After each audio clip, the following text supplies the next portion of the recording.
From training to performing, join our big league conversation. Welcome to the CSP Elite Baseball Development Podcast with your host, Eric Cressey.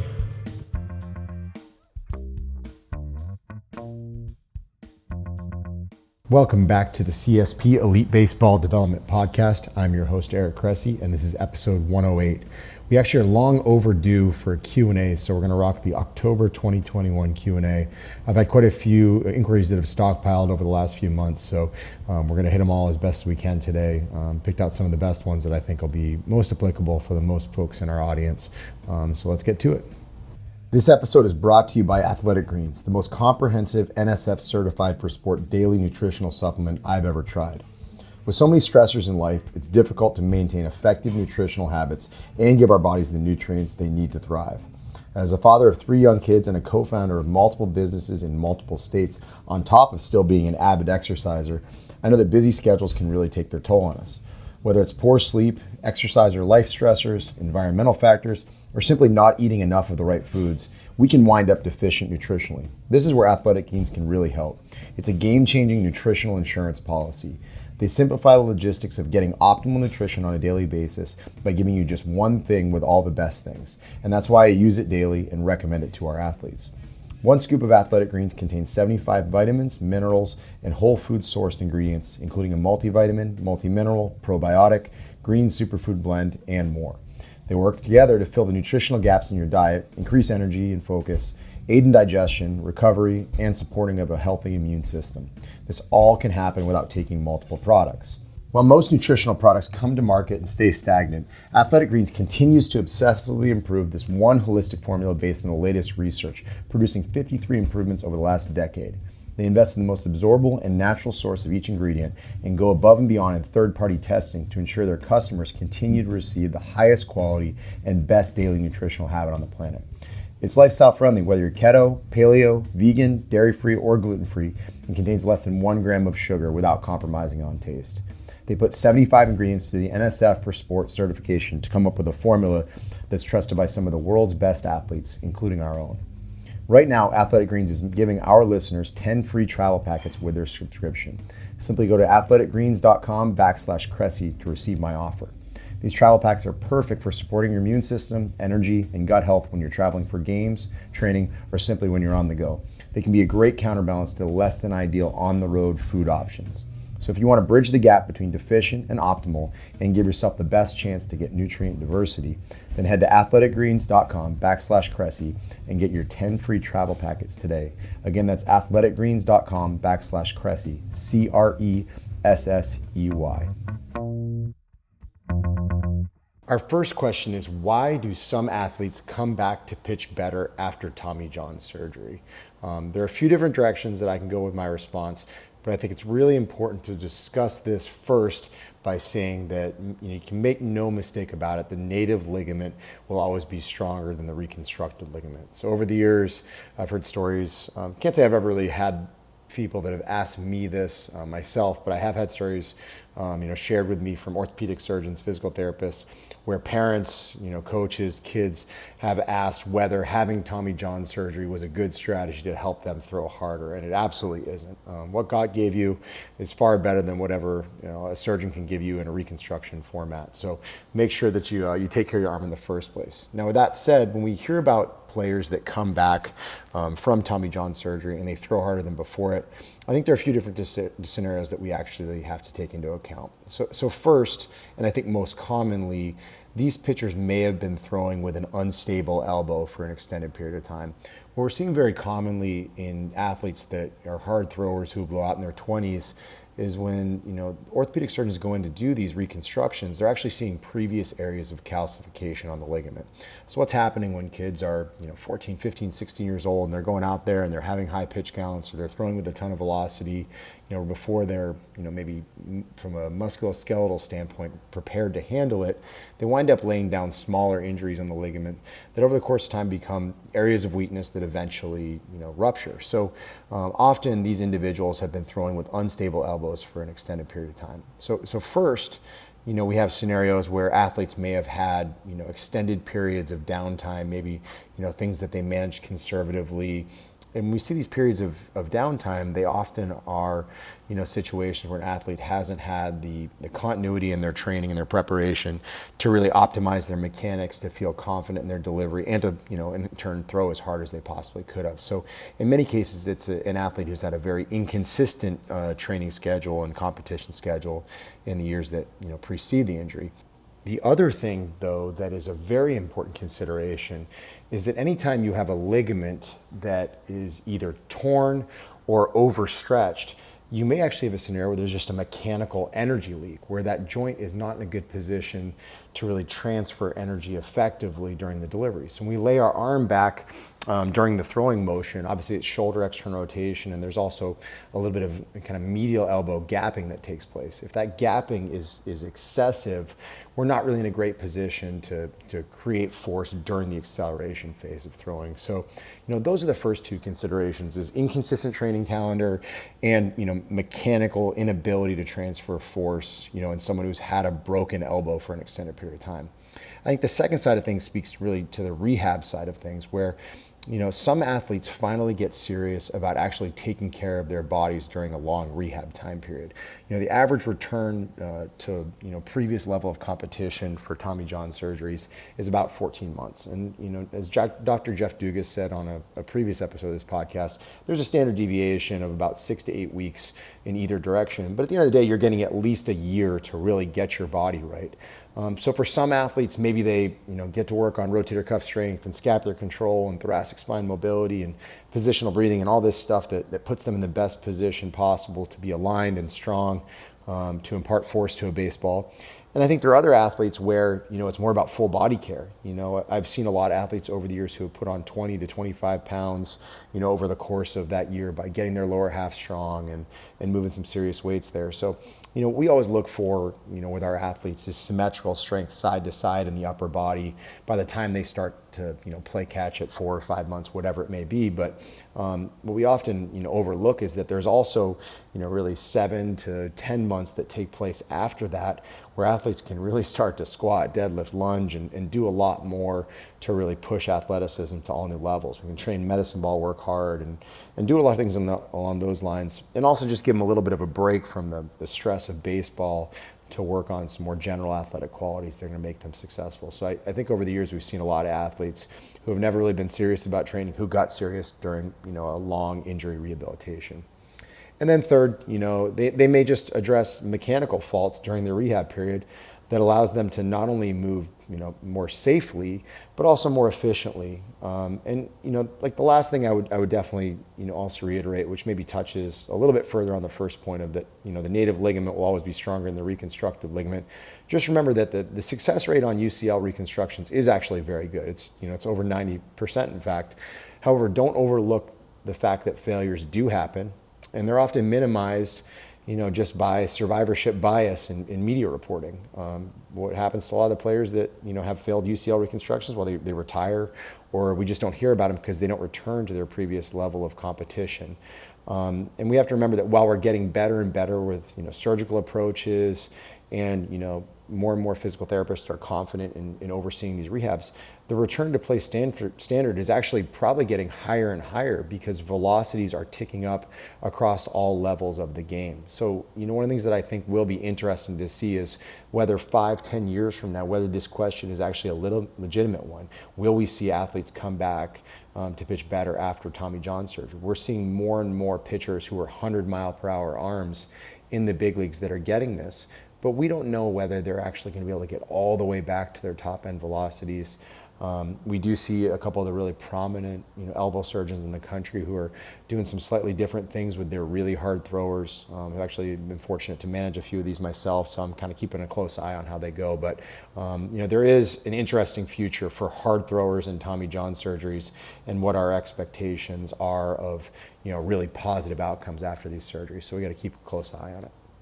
Our second question is, what are some of the bigger mistakes you see athletes make with long toss?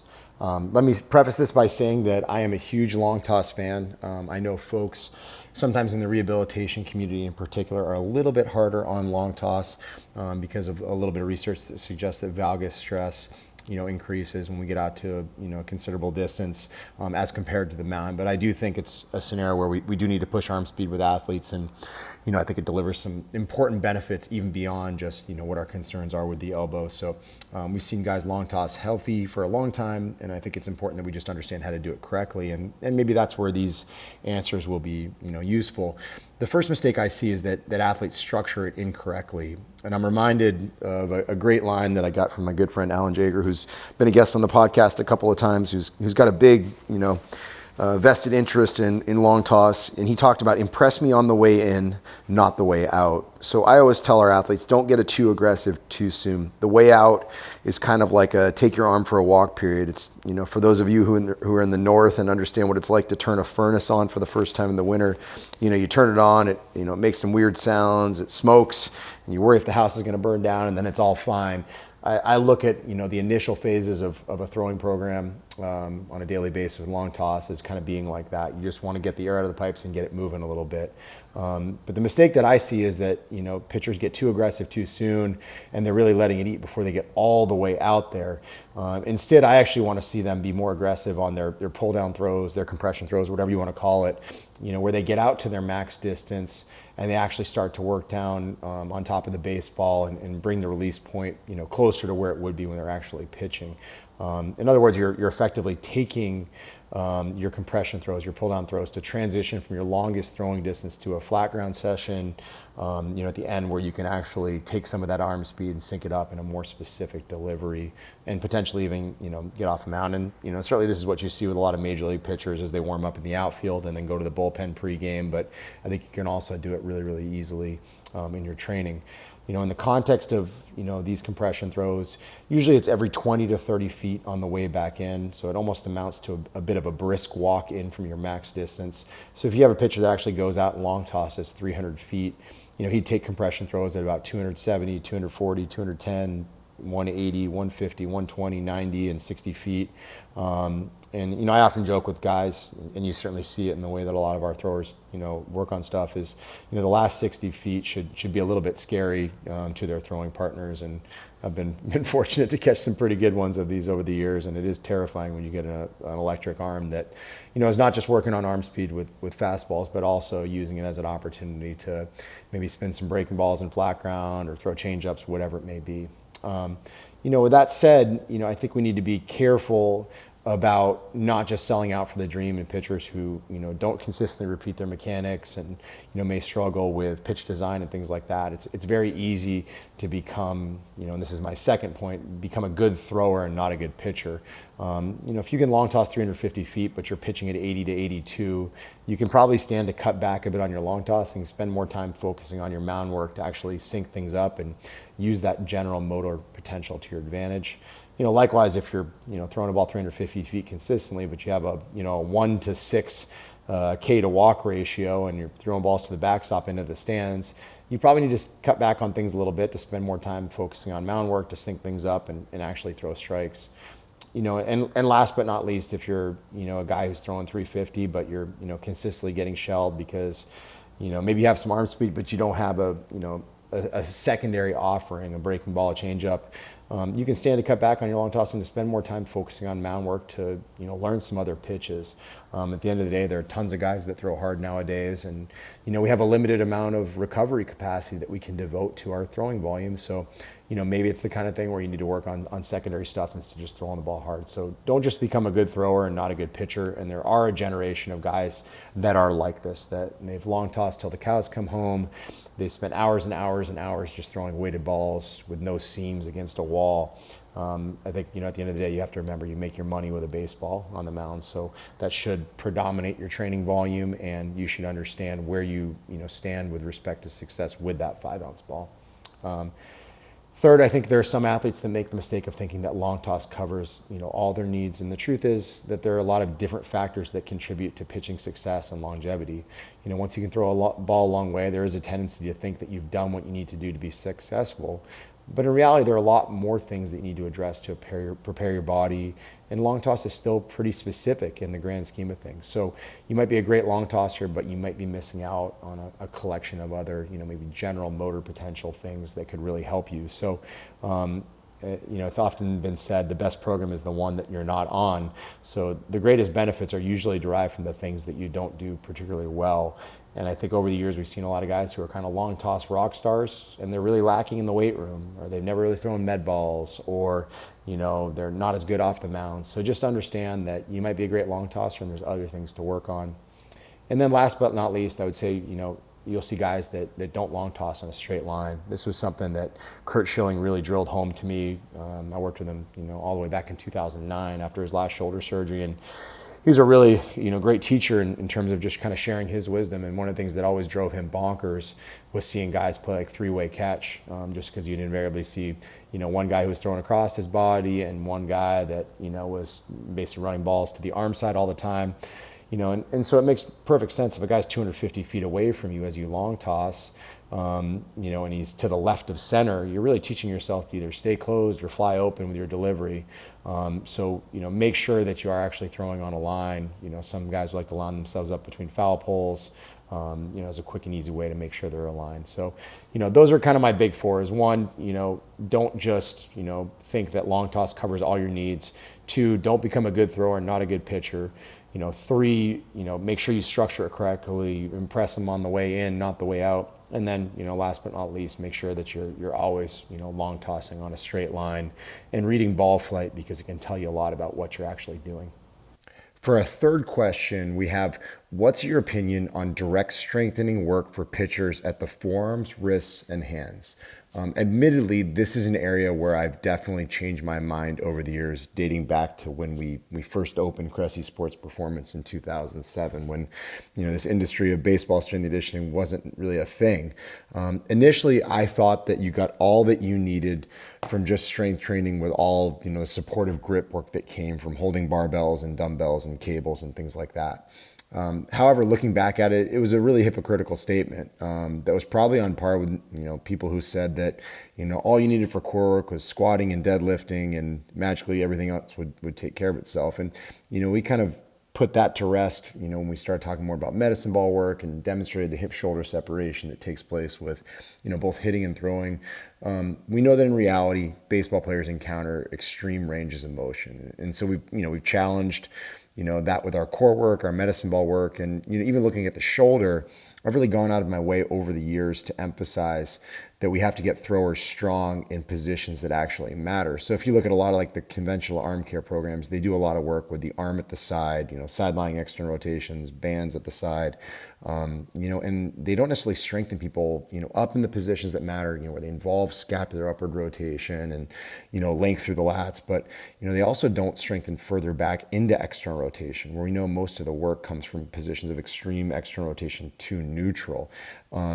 So I just think it's important that we don't assume that arm care drills, magically carry over to extreme range of motion that only happens at high speeds.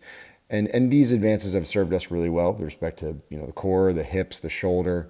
But if we're being honest, I was probably ignorant when it came to, what was going on at the forearm and the wrist. And in reality, there's considerably more excursion of the distal upper extremity than we previously appreciated. And that's probably something that we can see now more, now that high-speed cameras are more, abundant, both in terms of just watching games on TV and having them at facilities, and even just, good iPhones to be able to appreciate what's really happening in slow motion videos. They go through considerable pronation, supination, radial and ulnar deviation, wrist flexion, extension, and the finer movements of the fingers, that just simply can't be challenged by holding a barbell or a dumbbell. And interestingly, just recently, my good friend Regan Wong with the Texas Rangers was the lead author on a study in the Journal of Strength and Conditioning Research. It was called Relationships Between Clinically Measured Upper Extremity Physical Characteristics and Ball Spin Rate in Professional Baseball Pitchers.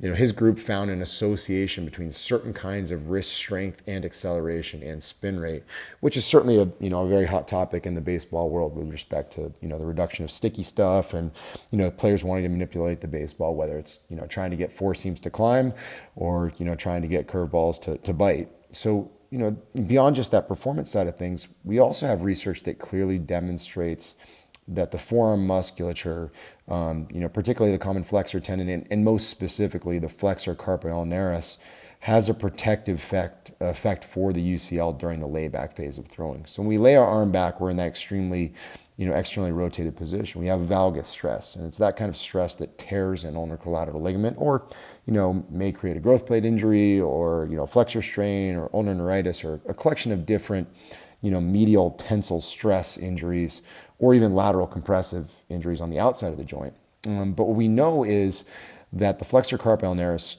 crosses the joint just like the UCL does. So it's a soft tissue, restraint that can adapt, can get stronger to protect the passive restraint. So its importance is really magnified because pitching is the fastest motion recorded in sports. So, and based on what we've seen in cadaver models, if the soft tissue structures, that attach on the medial epicondyle weren't there, the UCL would rupture on every pitch. And, it's probably a, best indicator of this. Just this summer in another study in the Journal of Strength and Conditioning Research, study investigators found the medial elbow joint, space, so the distance between the humerus and the ulna, as it increased, which is indicative of the UCL effectively stretching, that increase happened concurrently with fatigue of the flexor carpi ulnaris as pitch count climbs. So as your flexors get more and more fatigued, your medial elbow gaps more, and theoretically your ligament is more susceptible to injuries. So as the as the active restraints get more fatigued, the passive restraints take on more stress. So at the end of the day, we have both performance and a health rationale for including direct work for the fingers, the wrist, and the forearms. But, I think the devil's in the details here. How do we attack it? And I think it's a delicate approach that goes beyond just doing a bunch of curls. Every baseball pitcher on the planet wants to go and do a bunch of curls and press downs and wrist curls and things like that at the end of their upper body days. I think the key is to focus much, much more on the pronation, supination, and radial/ulnar deviation components. And there's definitely a place for targeted work for the individual fingers, plus a focus on the wrist extension component that typically isn't given much attention in classic lifting programs. How do we attack this? Personally, I like to use more isometric and eccentric work in these regards. A dowel rod with manual resistance or a steel club or Indian club can be particularly useful for training pronation, supination, radial and ulnar deviation. The really important asterisk I want to throw here is that you do have to be very careful about adding too much volume too soon. I would steer clear of a lot of work, for the wrist and forearms and fingers during the season.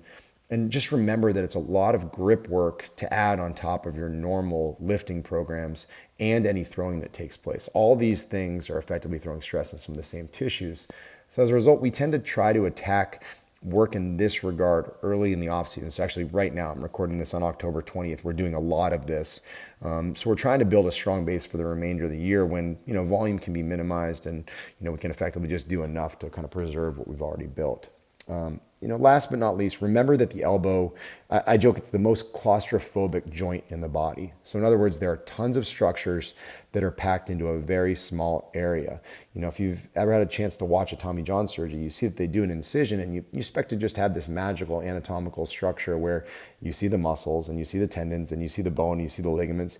But in reality, there's a bunch of fascia, the intermuscular septum, your ulnar nerves right there. There's just a lot of gunk that you don't expect to be there. And there's even more gunk in athletes who throw hard because they lay down, adaptive changes, whether it's, bony changes, maybe they throw a whole bunch of tissue, you'll see guys who have almost like golf ball sized lumps of their flexor tendon because it's worked so hard to protect their UCL as they've thrown at high levels.